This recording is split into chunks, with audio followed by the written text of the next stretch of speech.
नमस्कार दोस्तों, स्वागत है आप सभी का आपके अपने चैनल स्टडी फॉर विन में। और आज के इस वीडियो में हम बात करने वाले हैं सुपर टेट यानी आपकी जो लिखित परीक्षा है जिसे आपको टेट या सी टेट के बाद उत्तीर्ण करना अति आवश्यक है, वो भी अच्छे अंकों से। तो उसमें आपका जो साइकोलॉजी का पोर्शन है उससे रिलेटेड कुछ इंपॉर्टेंट क्वेश्चंस जो कि हैं पूरे 100। ठीक है, तो सुपर शतक की यहाँ हम बात करेंगे कि सुपर टेट में सुपर शतक के जो 100 सुपर क्वेश्चन हैं वो कौन कौन से हैं और आपसे किस किस रूप में पूछे जा सकते हैं। अगर आपको किसी भी तरीके के नोट्स चाहिए हो तो हमारा नंबर है 9496369356। इस नंबर पर कांटेक्ट करके आप नोट्स ले सकते हैं। ये पीडीएफ और इसी तरीके की अन्य पीडीएफ्स आपको वहाँ पर उपलब्ध हो जाएंगी। तो चलिए शुरू करते हैं बिना किसी देरी के। हम आज का अपना टॉपिक, पहला क्वेश्चन है, एक शिक्षक बच्चे द्वारा की गई छोटी छोटी गलतियों पर क्रोध प्रकट करता है, यह इंगित करता है क्या? तो यह संवेदनात्मक रूप से संतुलित नहीं है, यह चीज़ इंगित करता है। अगर कोई शिक्षक बच्चे द्वारा की गई छोटी छोटी गलतियों पर क्रोध प्रकट करता है तो इसका मतलब है कि वो इमोशनली तौर पर संतुलित नहीं है। ठीक है, संवेगात्मक रूप से या संवेदनात्मक रूप से संतुलित नहीं है। नेक्स्ट क्वेश्चन आपका आता है, समेकित शिक्षा इंगित करती है। तो समेकित शिक्षा सामान्य बच्चों व भिन्न रूप से योग्य बच्चों के लिए एक ही स्कूल में एक ही जगह पर दी जाने वाली शिक्षा होती है, जिसे हम समावेशी शिक्षा के नाम से भी जानते हैं। नेक्स्ट क्वेश्चन है, एनसीएफ 2005 के संबंध में निम्न में से कौन सा कथन सही है? तो यह एनसीईआरटी द्वारा तैयार किया गया एक दस्तावेज है जो भारत की विद्यालयी शिक्षा के संबंध में संस्तुतियां प्रस्तुत करता है। अगला क्वेश्चन है आपका, एक शिक्षक विद्यार्थियों में सामाजिक मूल्यों को विकसित कर सकता है कैसे? आदर्श रूप से बर्ताव करके। अगर आप किसी के सामने अपने का आदर्श प्रस्तुत करते हैं तो विद्यार्थियों में क्या होता है, उसी तरीके के मूल्य विकसित होते हैं। अगला है आपका, एक बालक की मानसिक आयु 12 वर्ष और शारीरिक आयु 10 वर्ष है, तो बुद्धि लब्धि क्या होगी या बुद्धि लब्धांक क्या होगा? तो मानसिक आयु बटे वास्तविक आयु इंटू 100, ये आपका सूत्र होता है। तो आप इसके थ्रू अगर इसको लगाएंगे कि मानसिक आयु बटे वास्तविक आयु इंटू 100, तो आपका कैलकुलेट करने पर बनेगा 120, जो कि आपका उत्तर हो जाएगा। अगला है आपका, शिक्षार्थियों के बीच अधिगम शैली में अंतर का कारण हो सकता है शिक्षार्थी द्वारा अपनाई गई विचारणा नीति।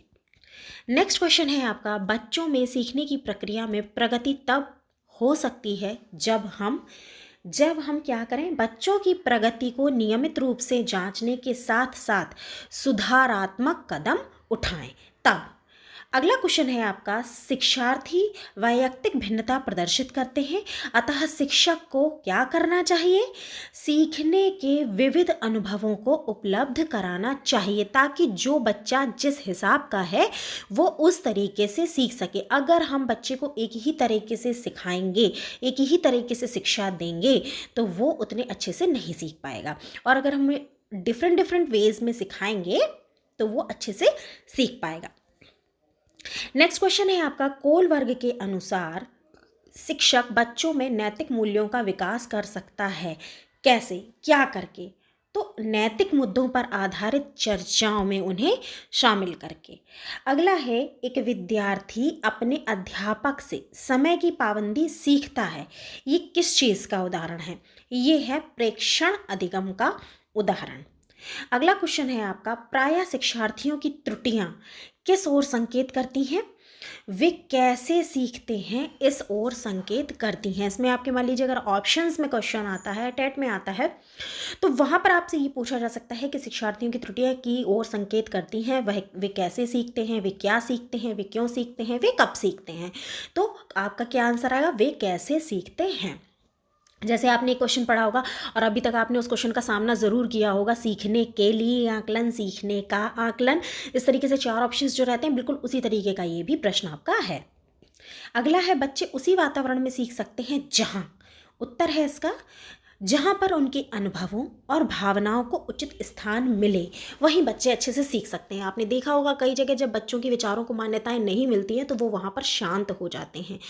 एक वही बच्चा हो सकता है कि घर में बिल्कुल बात ना करता हो, जबकि वो जब विद्यालय जाता है तो खूब बात करता हो, हंसता बोलता हो, खेलता हो। तो क्यों? क्योंकि वहाँ पर उसकी अनुभवों को, उसकी भावनाओं को समझा जाता है। तो ये चीज़ है।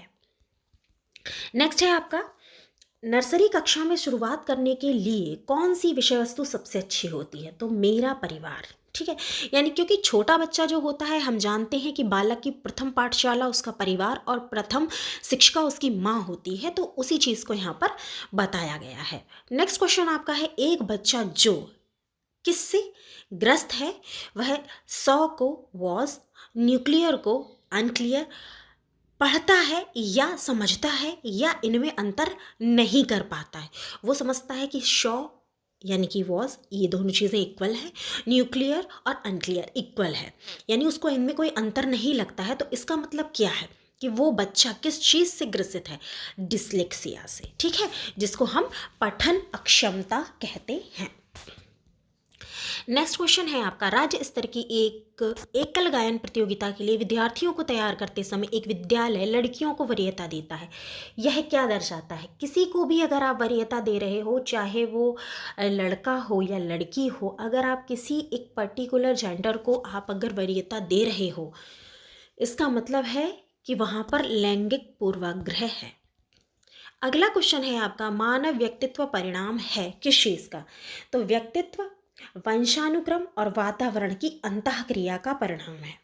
तो यहाँ पर जो आपकी अनुवांशिकता है और जो वातावरण है उसकी अंतःक्रिया का परिणाम है मानव व्यक्तित्व। फिर है आपका, कौन सा विकास का सिद्धांत है? अब यहाँ पर है ब्लैंक, इसका मतलब है कि आपको देना है इसका आंसर। अगला क्वेश्चन है आपका, विद्यार्थियों के सीखने में जो रिक्तियां रह जाती हैं उनके निदान के बाद हमें क्या करना चाहिए? तो सीखने में जो कमियां रह जाएं, जो रिक्तियां रह जाएं, उनके निदान के बाद हमें उसका क्या करना चाहिए? उपचार करना चाहिए। निदान यानी कि कमज़ोरी का पता लगाना, समस्या का पता लगाना, और उपचार करना यानी कि उस समस्या का पता लगाने के बाद उस समस्या का हमें क्या करना है? उसको सॉर्ट आउट भी करना है। यानी कि जैसे डॉक्टर करता है कि पहले वो बीमारी का पता लगाता है, तो वो हो गया निदान, और उसके बाद उसका उपचार करता है, दवा देता है हमें, तो वो हो गया उपचार। ठीक, तो इसी तरीके से ये शिक्षा में है। कौशल का विकास का जो क्रम है वो किस क्रम में होना चाहिए? तो कौशल विकास का क्रम आपका यही है, सुबोपली। हमने पहले भी इस चीज़ पर काफ़ी डिस्कस किया है। सुबोपली यानी सुनना, बोलना, पढ़ना और फिर लिखना, यही क्रम होता है बच्चे के सीखने का। नेक्स्ट है आपका, शिक्षा के संदर्भ में समाजीकरण से तात्पर्य है। शिक्षा के संदर्भ में समाजीकरण का मतलब होता है सामाजिक वातावरण में अनुकूलन और समायोजन। अगला है आपका, प्राथमिक स्तर पर बच्चों के लिए संगीत, कहानी कहना, नाटक, कला, शिल्प, खेल आदि जैसी जो गतिविधियां हैं इनका संचालन कैसे होना चाहिए? प्रत्येक विषय के साथ सम्मिलित करके होना चाहिए। नेक्स्ट क्वेश्चन है, व्यवहार का करना पक्ष किसमें आता है?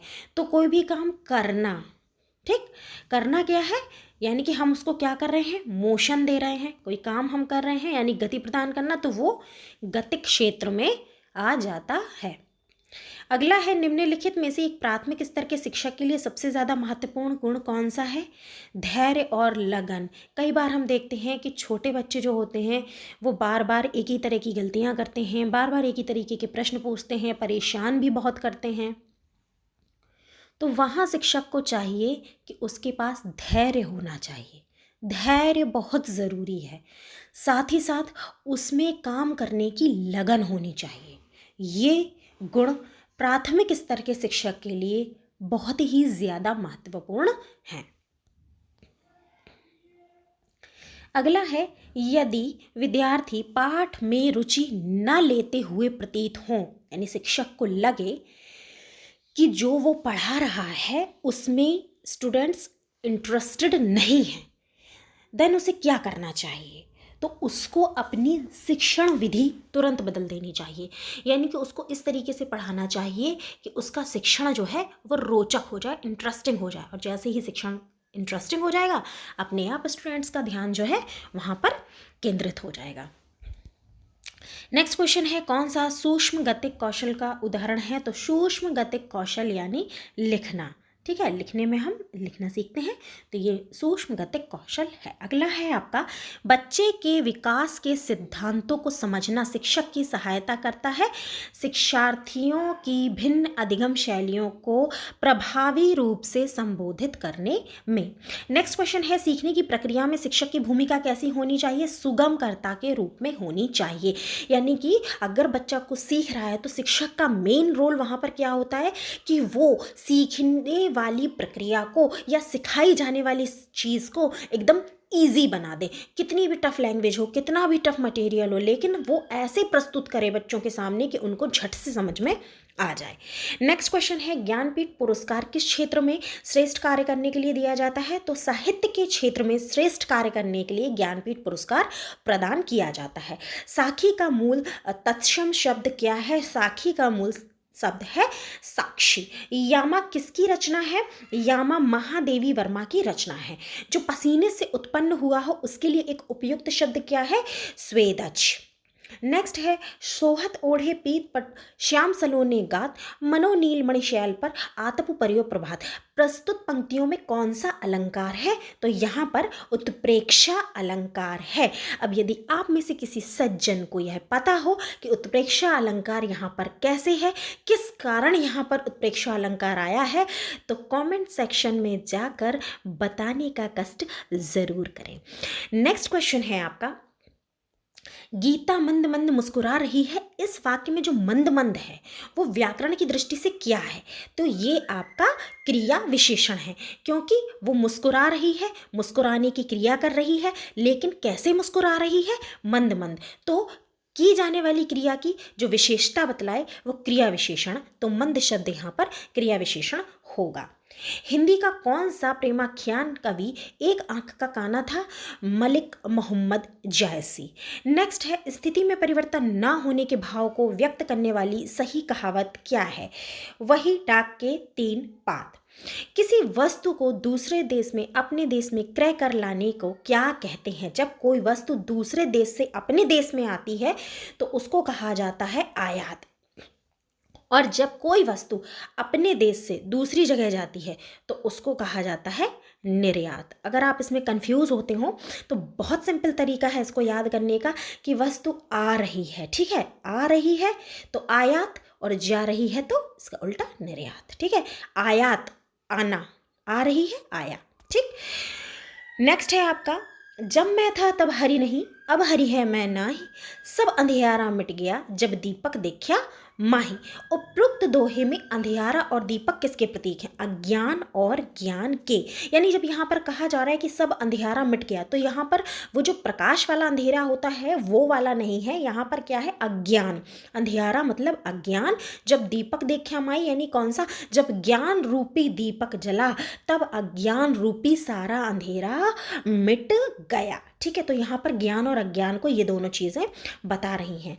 अगला है, कौन सा शब्द भ्रमर का पर्यायवाची नहीं है? प्रभाकर। क्रिया से बनने वाली भाववाचक संज्ञा थकावट। यहाँ पर आपके ऑप्शंस भी रहेंगे, उनसे आपको हेल्प मिल जाएगी। किस वर्ग का व्यंजन है था? तो यहाँ पर देखिए, जो आपके उच्चारण स्थान होते हैं उसके थ्रू आप ये पता लगा सकते हो। तो आपका कोई भी आपसे अक्षर पूछा जा सकता है कि ये किस वर्ग का है या इसका उच्चारण स्थान क्या है, तो इसके लिए एक सूत्र भी होता है। हमारे चैनल पर आप जाएंगे तो वहाँ वीडियो अवेलेबल है उच्चारण स्थान से रिलेटेड, जहाँ पर ट्रिक के माध्यम से ये बताया गया है कि उच्चारण स्थान को आप कैसे याद कर सकते हैं सिर्फ एक सूत्र के माध्यम से। तो वो जो वीडियो है जो उच्चारण स्थान का, जिसमें आपको सूत्र के माध्यम से बताया गया है, उसका डिस्क्रिप्शन बॉक्स में जाकर लिंक दिया हुआ है, उस पर क्लिक कीजिए और उस वीडियो को देखकर पता लगाइए कि कैसे आप एक छोटी सी ट्रिक से सारे उच्चारण स्थान याद कर सकते हैं। नेक्स्ट है आपका, कवि शब्द में कौन सी संज्ञा है? जातिवाचक, क्योंकि ये पूरी कवि जाति का बोध करा रहा है। जो शब्दांश किसी शब्द के अंत में जुड़कर नया शब्द बनाते हैं उसे क्या कहते हैं? प्रत्यय। और जो शब्द के स्टार्टिंग में जुड़ते हैं उसको कहते हैं उपसर्ग। नेक्स्ट है वह लेख जिसमें किसी मुद्दे के प्रति समाचार पत्र की अपनी राय प्रकट होती है उसको क्या कहा जाता है? उसको कहा जाता है संपादकीय। रीत्यानुसार का सही संधि विच्छेद क्या है? तो रीति धन अनुसार, रीत्यानुसार। अनुरूप समस्त पद में कौन सा समास है? अनुरूप अव्ययी भाव समास। नेक्स्ट क्वेश्चन आपका आता है पन्नग का समानार्थी शब्द क्या है? पन्नग का समानार्थी है उरग। हिंदी भाषा में सीखने में पाठ्य पुस्तक क्या है? तो हिंदी भाषा सीखने में पाठ्य पुस्तक एक साधन का काम करती है, यानी ये वो साधन है जिसके द्वारा हिंदी भाषा को सीखा जा सकता है। जहाँ जहाँ शब्द व्याकरण की दृष्टि से क्या है? तो ये है पुनरुक्त शब्द युग्म जिसकी बार बार उक्ति हो रही हो। भाषा शिक्षण का आदर्श वातावरण क्या है? विद्यार्थियों को अभिव्यक्ति की पूरी आज़ादी प्रदान करना। वह तोड़ती पत्थर देखा मैंने उसे इलाहाबाद के पथ पर। ये पंक्तियाँ किसकी हैं? निराला जी की, जिनका पूरा नाम है सूर्यकांत त्रिपाठी निराला। सस्वर वाचन का मुख्य उद्देश्य क्या है? सस्वर वाचन यानी कि स्वर के साथ पढ़ना या बोलना। तो सस्वर वाचन इसलिए कराया जाता है ताकि बच्चों की जो पढ़ने संबंधी झिझक है वो उनमें खत्म हो जाए। उस झिझक को पूरी तरीके से समाप्त करने के लिए सस्वर वाचन कराया जाता है। ऋजुता का सही विलोम क्या है? वक्रता। किस प्रकार के मूल्यांकन का मुख्य अभिप्राय विद्यार्थियों को फीडबैक देना होता है? वो होता है रचनात्मक मूल्यांकन। भारत के किस क्षेत्र में अधिकतम भूस्खलन की घटनाएं होती हैं? तो वो है हिमालय। अपने पर्यावरण की स्वच्छता और शुद्धता का मूल्यांकन करना, इसका प्रमुख उद्देश्य क्या है? भावनात्मक क्षेत्र का। पृथ्वी की सतह का कितना प्रतिशत भाग जल से घिरा हुआ है? 71%। जब ध्रुव से भूमध्य रेखा की ओर हम बढ़ते हैं तब जैव विविधता किस रूप में होती है? जैव विविधता भी बढ़ती चली जाती है। मानव पर्यावरण संबंध एक किस प्रकार की संकल्पना है? यह एक धनात्मक संकल्पना है। निम्न में से कौन सा ऊर्जा का स्रोत कभी पर्यावरणीय प्रदूषण नहीं करता है? सौर ऊर्जा ये कभी पर्यावरणीय प्रदूषण नहीं करता है। निम्न में से कौन सा युग्म सुमेलित नहीं है? यहाँ पर आपको युग्म दिए जाएंगे, उसके सामने ऑप्शंस रहेंगे और आपको बताना होगा कि कौन सा मिसमैच है। तो यहाँ पर आपका जो ऑप्शन है उसके अकॉर्डिंग ये मिसमैच है। ठीक है, मैं थोड़ा सा जल्दी कर रही हूँ इसलिए ताकि आपको कम समय में ज़्यादा से ज़्यादा क्वेश्चंस अवेलेबल करा सकूँ और आपका समय बर्बाद ना हो। ठीक है, अगर आपको स्पीड ज़्यादा लग रही हो तो आप कमेंट करके बता दीजिए, अगले वीडियोज़ में मैं थोड़ा सा स्लो भी बोल दूँगी। नेक्स्ट है आपका मोनाल उत्तराखंड के अतिरिक्त किस राज्य का राज्य पक्षी है? हिमाचल प्रदेश। कांजीरंगा राष्ट्रीय उद्यान कहाँ पर है? ये आपको कमेंट में बताना है। फिलहाल आपका यहाँ पर उत्तर है कि प्रसिद्ध क्यों है, तो ये है एक सींग वाले गैंडों के लिए। किसी खाद्य श्रृंखला की प्रथम कड़ी सदैव हरे पादप होते हैं, क्यों? क्योंकि वे सूर्य के प्रकाश में वायुमंडलीय जो CO2 है उसको स्थिरीकृत करते हैं। रेड डाटा बुक में क्या है? रेड डाटा बुक बहुत ही ज़्यादा फेमस बुक है। तो जो विलुप्त हो चुके जीव हैं या विलुप्त हो रहे हैं, जो बहुत ही ज़्यादा कम मात्रा में अब हमारे पास बचे हुए हैं, जो सुभेद जीव हैं, जो आपत्तिग्रस्त जीव हैं, उन सब का डाटा जो है वो रेड डाटा बुक में दिया गया है। उसमें बताया गया है कि कौन कौन से ऐसे जीव हैं जो विलुप्त हो गए हैं, विलुप्त होने वाले हैं, सुभेद हैं, आपत्तिग्रस्त जीव हैं। नेक्स्ट है आपका चिपको आंदोलन की जनक जो गौरा देवी थी, उनके द्वारा चिपको आंदोलन किस गांव में प्रारंभ किया गया था? तो उस गांव का नाम था रैणी गांव। नेक्स्ट क्वेश्चन आपका है वायुमंडल की सबसे निचली परत को क्या कहते हैं? तो उसको कहते हैं क्षोभ मंडल। एक इसका क्रम होता है जो नीचे से ऊपर जाता है, तो आपने पढ़ा होगा क्षोभ मंडल, समताप मंडल, मध्य मंडल, आयन मंडल और फिर बहिर मंडल। ये 5 परतें होती हैं। तो इसमें आपसे कोई भी परत का नाम पूछा जा सकता है। तो सबसे निचली का पूछा गया है है तो हम कह देंगे क्षोभ मंडल। नेक्स्ट आपका आता है ओजोन परत की मोटाई नापने की इकाई क्या है, तो इसकी इकाई है डॉप्सन। डीडीटी क्या है, ये एक अजैव निम्नीकरण प्रदूषक है। उसके बाद है आपका सामाजिक वानिकी का उद्देश्य क्या है, तो पर्यावरणीय, सामाजिक व ग्रामीण विकास में मदद के उद्देश्य से वनों का प्रबंधन करना ही सामाजिक वानिकी का उद्देश्य है। सागरीय खरपतवार महत्वपूर्ण स्रोत है किसके, तो सागरीय खरपतवार में आयोडीन जो है वो प्रचुर मात्रा में पाया जाता है। अत्यधिक चारण का परिणाम क्या होता है, जब बहुत ज़्यादा चारण हो जाता है तो उससे उत्पन्न होता है मृदा अपरदन, यानी कि जो मिट्टी की उर्वरा शक्ति का ह्रास होता है उसको हम मृदा अपरदन कहते हैं। विश्व पर्यावरण दिवस कब मनाया जाता है, 5 जून। ये सभी को पता होगा और होना भी चाहिए। नोट्स के लिए मैं आपसे फिर से एक बार निवेदन करना चाहूँगी कि अगर आपको नोट्स चाहिए हो और वीडियो लग रहा हो, आपको अच्छा लग रहा हो कि हाँ आपको कुछ ना कुछ ज्ञान मिल रहा है, तो प्लीज़ वीडियो को लाइक ज़रूर कीजिए, शेयर ज़रूर कीजिए, और हाँ अगर चैनल पर पहली बार आए हैं तो प्लीज़ चैनल को सब्सक्राइब करके बेल आइकन प्रेस कर लीजिए ताकि वीडियोज़ के नोटिफिकेशंस आपको टाइम टू टाइम मिलते रहें। तो नंबर है हमारा 9496369356। इस नंबर पर आप कांटेक्ट कर सकते हैं। नेक्स्ट क्वेश्चन है जल संग्रहण के संबंध में वहां की क्षेत्रीय भाषा अनुसार कौन सा युग्म सुमेलित नहीं है। यहाँ पर भी आपको युग्म दिया जाएगा। यहाँ पर है आपका आंसर कर्नाटक और कौदी।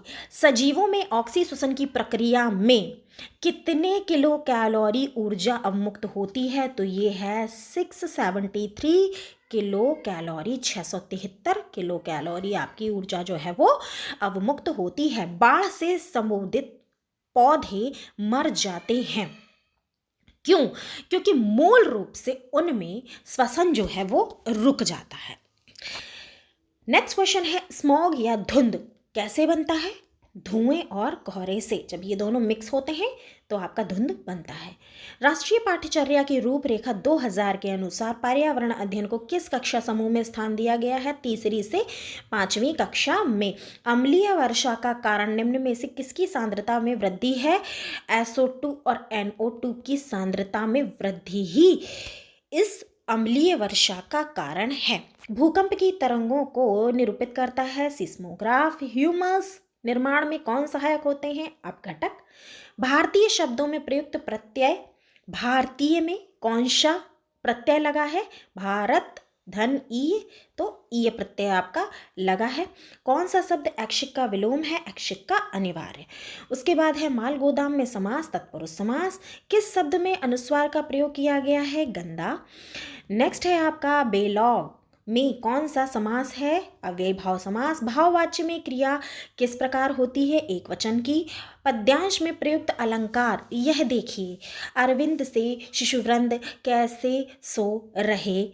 तो यहाँ पर आपको बताना है कि अलंकार कौन सा है, तो इसमें है उपमा अलंकार। उपमेय से उपमान की तुलना की जा रही है, ठीक है। आगे आपका आता है वह कौन सा शास्त्र है जो भाषा को शुद्ध सर्वमान्य रूप प्रदान कर उसे बोलने, समझने, पढ़ने व लिखने योग्य बनाता है, वह है व्याकरण शास्त्र। ठीक, भाषा को व्याकरण ही है जो शुद्ध करती है, सर्वमान्य करती है, बोलने, समझने, पढ़ने और लिखने योग्य बनाती है। नेक्स्ट क्वेश्चन है जो शब्द विशेषण या क्रिया विशेषण की विशेषता बतलाते हैं उसे क्या कहते हैं, उन्हें कहते हैं प्रविशेषण।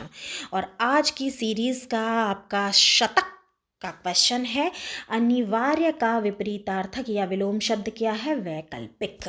तो फ्रेंड्स ये थे आपके सुपर शतक के क्वेश्चंस जो आपके सुपर टेट के लिए थे। उम्मीद करती हूँ वीडियो आपके लिए बहुत हेल्पफुल रहा होगा। प्लीज़ इस सब्सक्राइब बटन को ज़रूर ज़रूर ज़रूर हिट कीजिए, सब्सक्राइब कीजिए, बेल आइकन प्रेस कीजिए ताकि आपको वीडियोस के नोटिफिकेशंस मिल जाएं। फिलहाल के लिए इस वीडियो में इतना ही। कमेंट करके ज़रूर बताइएगा कि वीडियो आपको कैसी लगी।